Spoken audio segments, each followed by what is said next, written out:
Mr. Chairman, Honorable Minister of Public Service, Honorable Minister of Basic and Secondary Education, ably represented by Deputy Permanent Secretary, Chairman of the University of the Gambia Governing Council, Chairman, National Accreditation and Quality Assurance Authority, CEO, National Accreditation and Quality Assurance Authority, Deputy Permanent Secretary, Administration and Finance, Ministry of Higher Education, Research, Science and Technology, Vice Chancellors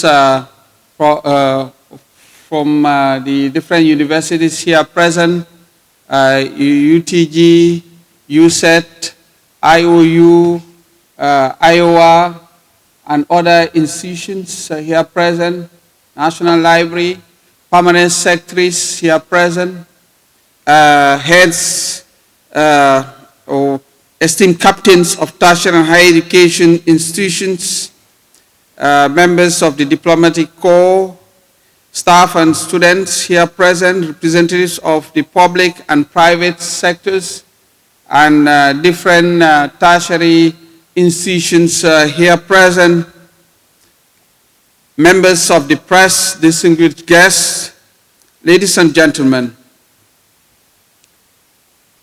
Good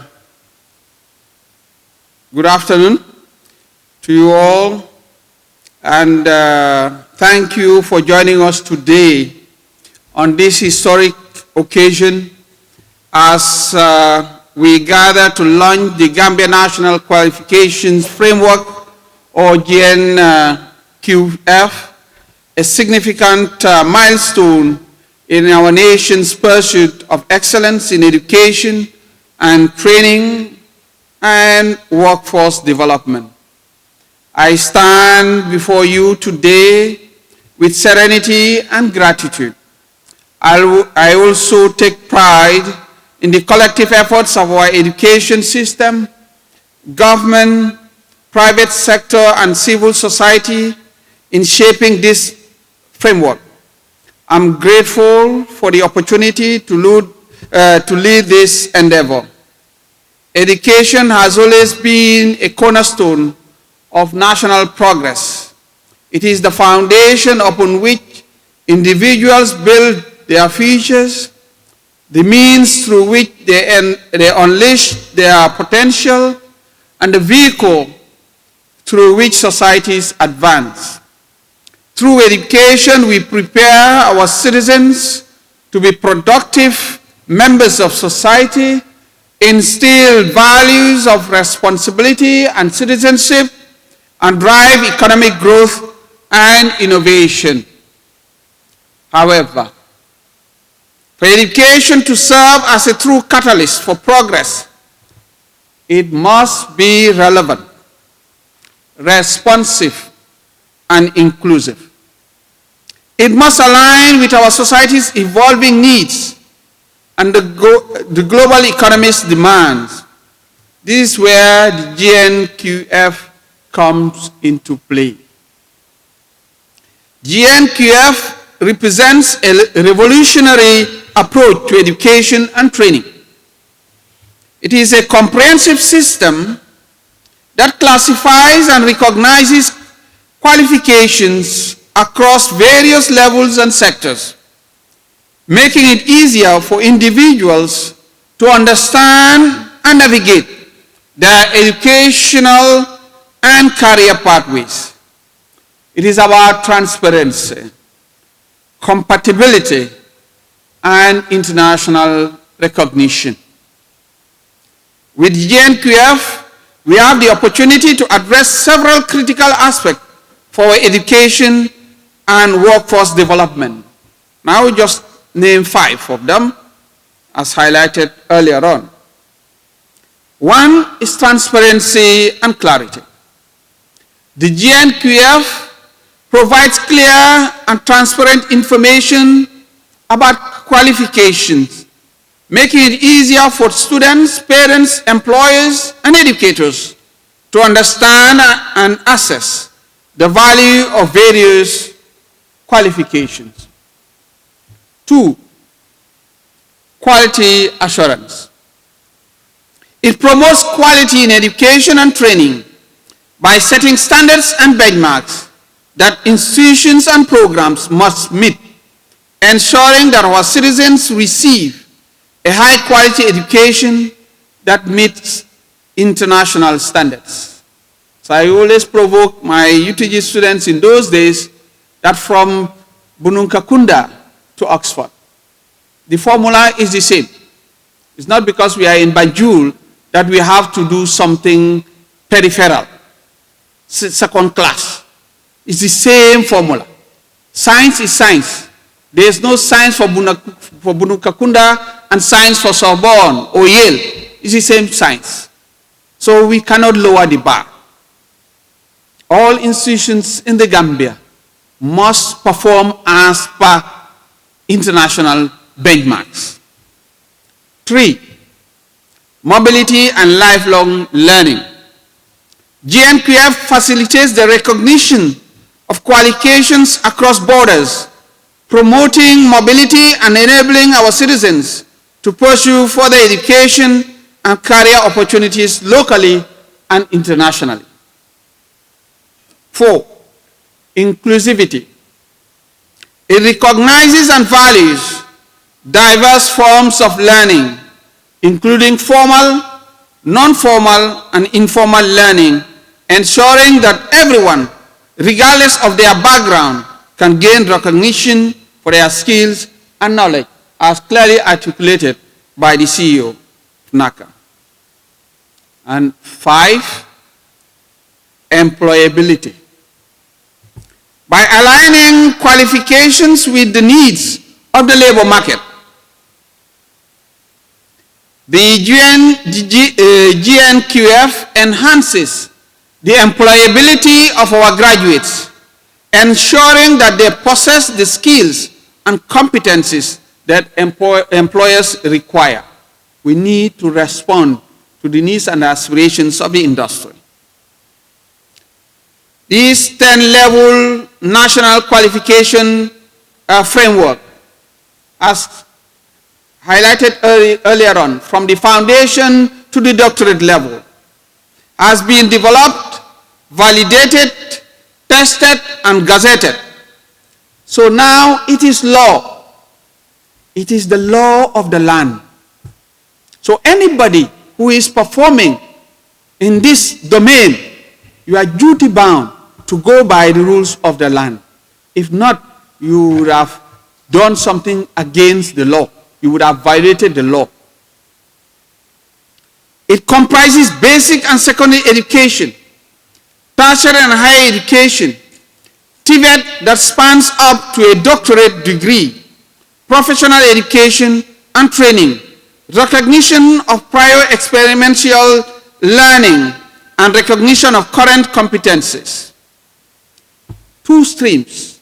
The TVET stream from the foundation to PhD, and the general education also from basic to PhD. And now, as highly explained by our seasoned educationist, Honorable Babukar Boy, now the paradigm shift is for Gambians to choose. That's the objective here. So the descriptors of learning achievement in that framework are knowledge and understanding, skills, level of responsibility, autonomy, and competence. The learning pathways linked to that GNQF have been clearly defined, and 2 significant policies are now being developed. 1, the credit accumulation and transfer system, and 2, the national qualifications coding system. GNQF is a roadmap to a brighter future for the Gambia. It is a testament to our commitment to fostering a learning society where education is not a destination, but a lifelong journey. As we launch the GNQF today, I urge all stakeholders to embrace this framework and its principles. Let us work together to ensure its successful implementation and continued improvement. Our success will be measured not only by the number of qualifications classified, but by the positive impact it has on the lives of our people. I urge NAQAA to ensure that all existing and future qualifications are aligned with the GNQF, that anybody venturing into this type of education, for it to be in line with the law. And seeing my friend over there, Sanyang, would say not to allow dumpology to take over. Yes, but NAQAA will ensure. Mr. Sanyang, don't worry, they will handle that. So, a clear roadmap for implementing this framework should be developed immediately, and a monitoring mechanism should be implemented to ensure that education and training institutions meet the learners and labor market's expectations. I am delighted to inform you that the ministry has approved entrepreneurship to be encapsulated in all general education and TVET programs. And NAQAA will work with all stakeholders to ensure that it is implemented. This is the roadmap. This is the way forward.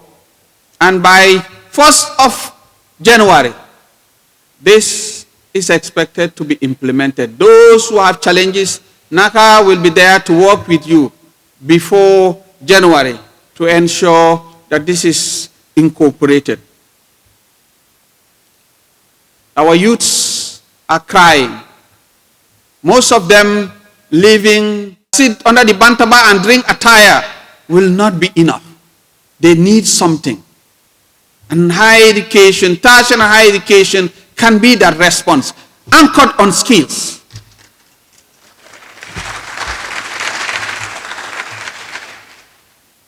With this new national qualification framework, the Gambia government expects the education and training institutions to help in the process of closing the current skills gap in the labor market. That's number one. 2, addressing the skills that are about to become obsolete. And 3, anticipating the future skills needs. Let's embark on that journey. We strongly believe that with NAQAA as the technical arm of the Ministry of Higher Education, Research, Science and Technology, and with all the expertise in our different satellite institutions, both public and private, and all experts here in this country and in the diaspora, we should be able to overcome all these challenges. Based on recent developments and other challenges, the Gambia government has resolved to challenge our institutions. We invite the private institutions to follow suit. But because of financial challenges and other challenges, we will allow them to at least adapt and make some changes. But for all the public, tertiary and higher education institutions, effective 1st January 2024, all public, tertiary and higher education institutions shall be expected to have an enterprise resource planning, ERP, system. This platform will cover the following features: online admission model, academic management model, HR and payroll model, student finance model, attendance management model, and an API integration that will allow MOHAS and NAQAA to have a dashboard to be able to have access to data from all the institutions in real time.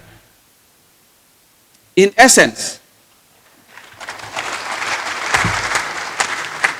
In essence, the Gambia government is saying all manual processes effective 1st January must cease. Those who have the system are called to enhance that system. Those who do not have are called upon to work on that and make sure by 1st of January they have it. And by January, NAQAA to go around and do an audit and report to government and the state of compliance. This we have to do to respond to the challenges of today. In closing, I want to thank everyone. By the way, letter is leaving the ministry either today or tomorrow latest, to that effect. In closing, I want to thank everyone who has contributed to the development of the GNQF, the World Bank, MOHAS, NAQAA, the Koreans, UNESCO, educators, students, employers, the private institutions, both tertiary and higher education, the public, both tertiary and higher education, heads of different institutions, and partners who have worked tirelessly to bring this vision to life. Together, we are charting a course towards a brighter and more prosperous future for the Gambia. Thank you, and may the GNQF have the way for a new era of excellence in education and workforce development in our beloved nation. On that note, on behalf of His Excellency President Barrow, I declare the Gambia National Qualification Framework duly launched. Shalom.